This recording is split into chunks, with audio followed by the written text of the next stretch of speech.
Hello বন্ধুরা, কেমন আছো সবাই? আশা করছি তোমরা সবাই খুব ভালো আছো আর আমিও ভালো আছি।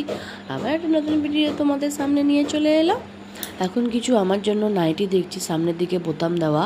বাড়িতে যেগুলো রয়েছে সেগুলো পুরনো হয়ে গেছে। বড়মশাইকে অনেক দিন ধরে বলছি আমাকে একটু বাজারে নিয়ে চলো, আমার কিছু কেনাকাটা রয়েছে, কিন্তু ওর সময় হচ্ছিল না। আজকে সময় হয়েছে বলে আমরা বেরিয়েছি। আর যে দোকানে আমাদেরকে ঢুকিয়েছে সে দোকানে খুব একটা ভালো কালেকশন ছিল না। যেগুলো ছিল মানে ওই দুটো কি তিনটে পছন্দ হচ্ছে, তো এর বেশি না। আর সামনের দিকে বোতাম দেওয়া নাইটি তো তার কাছে বেশি ছিলই না। যে অন্য যে নাইটিগুলো ছিল সেগুলো ভালো লাগছে, কিন্তু সেগুলো আবার সামনের দিকে বোতাম দেওয়া না। তো সেই জন্যই আর কি করব, বেছে বেছে মাত্র দুটো নিয়েছি। এখন বাবানের জন্য স্যান্ডো গেঞ্জি দেখছি। যেই রকম স্যান্ডো গেঞ্জি খুঁজছিলাম সেই রকম কিন্তু দোকানে পাচ্ছিলাম না। তো বন্ধুরা, ভিডিওটা যদি ভালো লেগে থাকে তাহলে অবশ্যই লাইক, কমেন্ট এবং শেয়ার করে দেবে। তো চলো আবার নেক্সট ভিডিওতে দেখা হচ্ছে। টাটা বন্ধুরা।